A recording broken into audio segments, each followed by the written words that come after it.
Right, hello there everyone, welcome back to James Redmond TV and welcome to another Redmond Roundup. People, this show has been just going strength to strength and you know I love yous, but I'm going to save all the soppy shit for the end because I understand you want to get into the football chat, so let's do that. But before we do, smash a like, subscribe, join the Redmond's army and let's get into today's Redmond Roundup. So we're just going to go right into it. To kick off today's Redmond Roundup, I've got to talk about Mo Salah and things that's been coming out about Mo Salah, because I want to know why are things coming out about Mo Salah. I'm fuming. I'm actually fuming. Because basically, here's the backstory. If you don't know what's going on, you might know by the title. Mo Salah could leave Liverpool Football Club. And basically, the reason why this is a possibility is because Mo Salah hasn't exactly... Oh, for fuck's sake, my scarf has fell, so please just bear with me. I'm not going to fix... You know what, I'll fix it. I'll fix it, fuck it.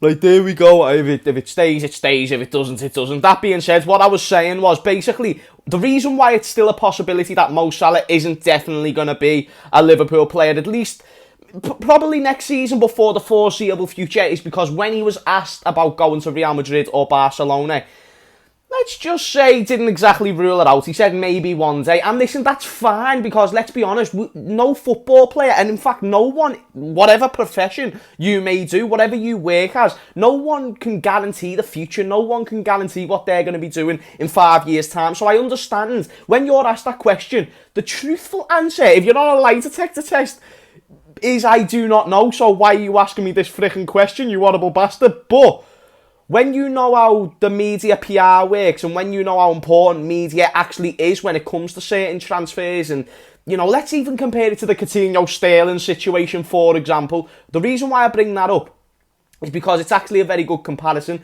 What did Sterling do? What did Coutinho do to get that move, to push that move through? It weren't because they didn't want to play football. It weren't because they hated Liverpool. It's because they knew if they were to use them tactics, then it would push a move. It would get the fees done easier. There's just many things that can come a lot quicker together when the player has a say in it as well. So when I see Mo Salah basically responding and saying, hey, maybe one day I might go to Real Madrid or Barcelona, bear in mind, he's entertained this before. It's not the first time.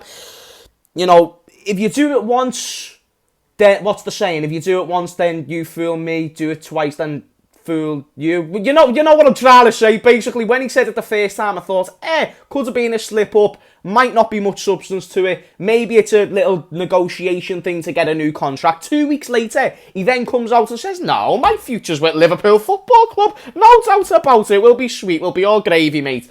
And then next thing you know, I hear 3 months later, because it's been about 2 or 3 months since I last saw that quote saying he wanted to stay and saying he wants his future to be at Liverpool. Now I'm seeing one day I might go to Real Madrid or Barcelona. So I don't know what's going on with Mo Salah. The question I want to ask though, is he going to leave? And why is this a thing? Why isn't he shutting down these questions? Why is this being entertained? Why is this going out in public? You don't see Mane say entertaining other clubs, at least publicly. You don't see Firmino, you don't see Thiago, you don't see anyone pretty much within our squad that plays regularly doing this thing. So why is Mo Salah doing it? The reason why I think this could be a possibility is because at the end of the day, regardless whether we love Mo Salah or not, Mo Salah will feel, since he's joined Liverpool, like a king. And rightly so, because he's been doing fantastic. But when you look at Mo Salah, at least when I see Mo Salah, I just see someone who oozes confidence. Absolutely oozes with it. Like it comes out of his arse. And it's a mad, mate. And I know why. It's because he's scoring goals. He knows he's important to the team. Worldwide, is massively marketable. Everyone knows him. There's many reasons to why Mo Salah has reasons to be confident. That being said, I just kind of feel like when it comes to the question if he's going to leave Liverpool or if I think he is going to leave Liverpool, I actually genuinely don't know. And I want to give an answer. You know, if I was to make a prediction, I think he's going to stay for the next 2 or 3 seasons, which is really all I'd want Mo Salah to stay for. But even though that's what I'd like, it doesn't mean that's what's definitely going to happen. And just because I am leaning more towards that is going to happen, Mo Salah will stay, doesn't mean it's going to happen. Mo Salah, we don't know, is saying this. He could be saying this this could already be agreed. Maybe it's agreed between him and the club, you know, a gentleman's agreement to the point where he might already be leaving. We might not know where, we might not know when, but it's going to happen at some point, and he's just got to do a few certain things to get there. There's things that can go on behind the scene that we just don't know about as fans. And that's all it is. But if Mo Salah, let's hypothetically talk, if he was to leave in the summer, how much are we getting for Mo Salah if he leaves to a Barcelona or a Real Madrid or a PSG, let's say? How much are we going to be getting for Mo Salah in a COVID market? Because if you're talking a normal world where we're getting, we're selling Coutinho for 140 odd million, or we're buying Van Dijk for 75. We're in a world where Harry Maguire, a fucking fridge, was bought for £80 million. We're in that type, but right now in this current second, it's not the same circumstances. So usually you're probably looking on getting about what? Maybe 120 to 130 million. Well, actually, maybe even 150 million for Mohamed Salah in a normal world where everything's operating normally. And I know people might raise an eyebrow at that and be like, wait, what, James? Bear in mind, Coutinho was 27. And even though Salah's like 28, 29, when you talk about marketing, there's not many people who can compete with Mo Salah. However much, if say you spend 100 million on Mo Salah, right, so say you're PSG and you go, yeah, 100 million for him, sounds. Just know for the next 2 to 3 seasons, you're going to be getting so much money pumped into your club from shirt sales, from loyal Mo Salah fans. Because the thing is, Mo Salah hasn't just got Liverpool fans supporting him. He's literally got a whole friggin' religion supporting him. He's admired. He is, obviously he's not a god because, I know that's a bit of a mad thing to say. But, whatever the closest thing to a god is, he's there and thereabouts. He is Lionel Messi levels. I'm not saying as a footballer, I'm saying as an influence. Messi, I believe, is actually the only one more popular. Of course, Cristiano Ronaldo as well. But then it's Mo Salah. So when you've got that, that's a massive asset to the club. And that's another reason why I'm confused on whether he's going to go or not. What do FSG want to do? Do they want to sell him in the summer and get 120 million for him? Let's say 120. To a Real Madrid, Barcelona. Bear in mind, that's not even guaranteed. Or are they going to keep him for the 2 years left he's got on his contract and just keep getting that money in from shirt sales and all other things that comes along with Mo Salah merchandise and all of that? Or are they just going to go with that one? So there's a few ways this can go, and I'm very interested today in the comments down below how you would do it. How much do you think Salah's going to go for? Do you think Salah will go? If you're making this decision, would you even keep Mo Salah? He's a great goal scorer, phenomenal for our team. But maybe some people might think he's on the other side of that hill. I personally don't. I'd love us to keep him.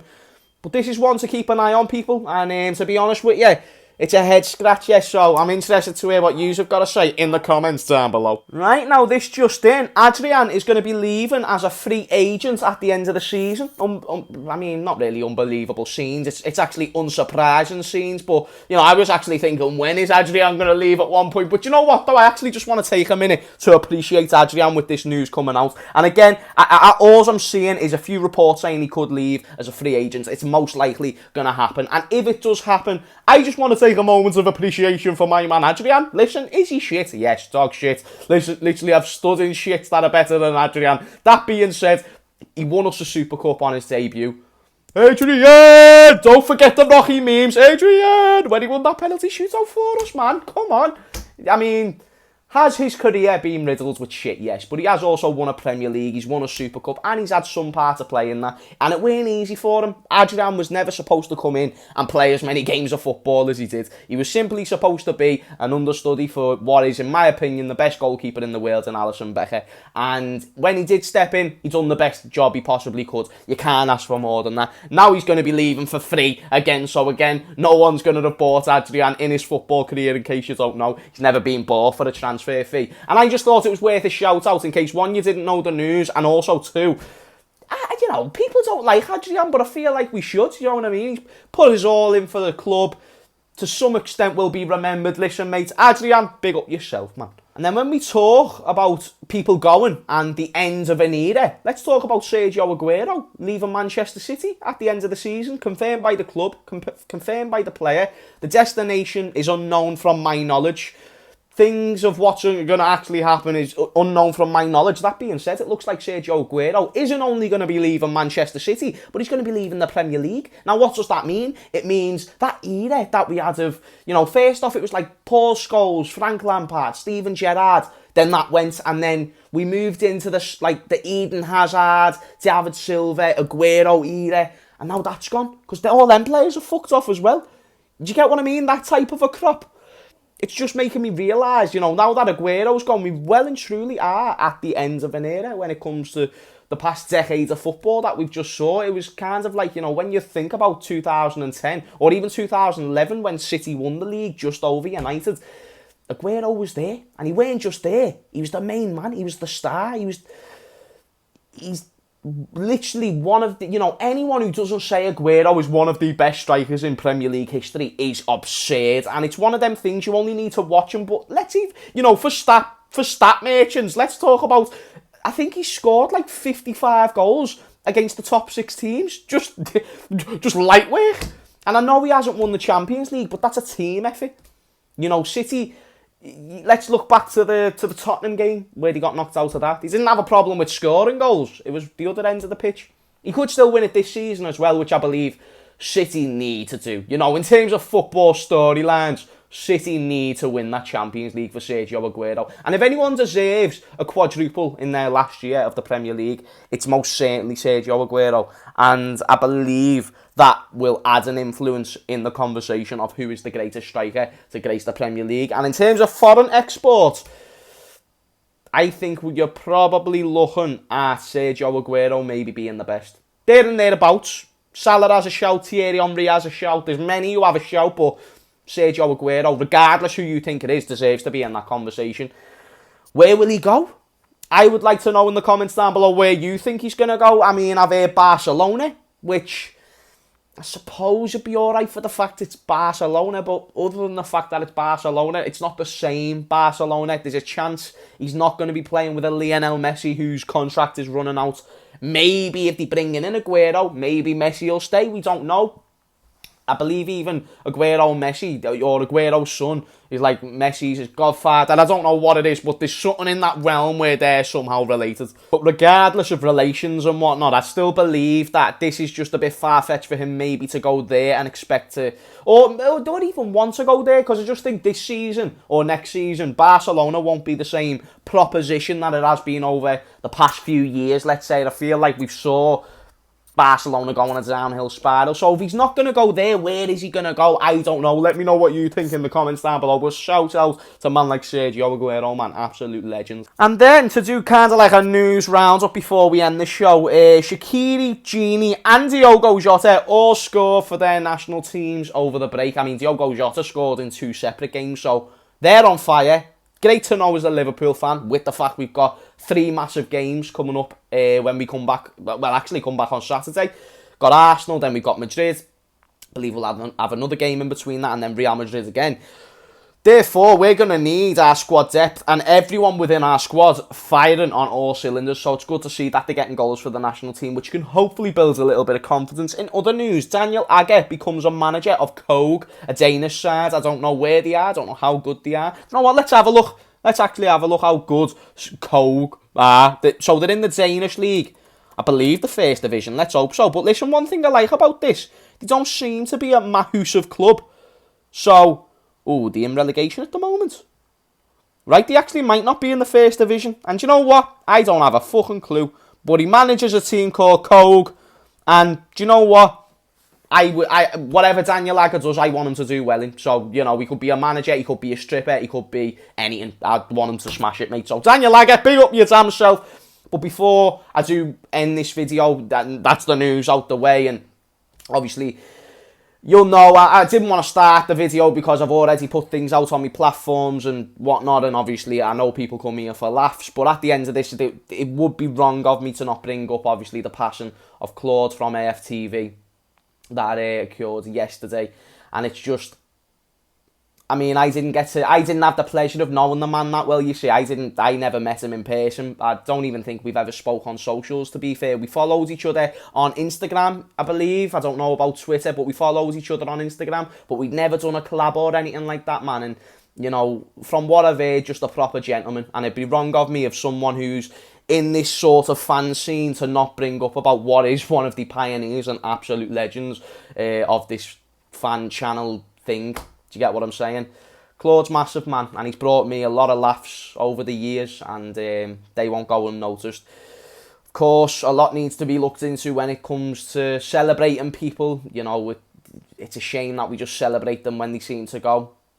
But Claude's life most certainly deserves to be celebrated, and of course, the most sincere condolences go to the family and all of his friends. You know, I know a lot of his friends, so I know how this is personally hit quite a few people, and it's just proper sad, man. So I had to bring that up at the end of the video, and of course, may he rest in peace, of course, and let's hope he's found peace. But people, thank you very much for watching this Redmond Roundup. I really do appreciate it. Make sure you smash a like, make sure you subscribe if you did enjoy.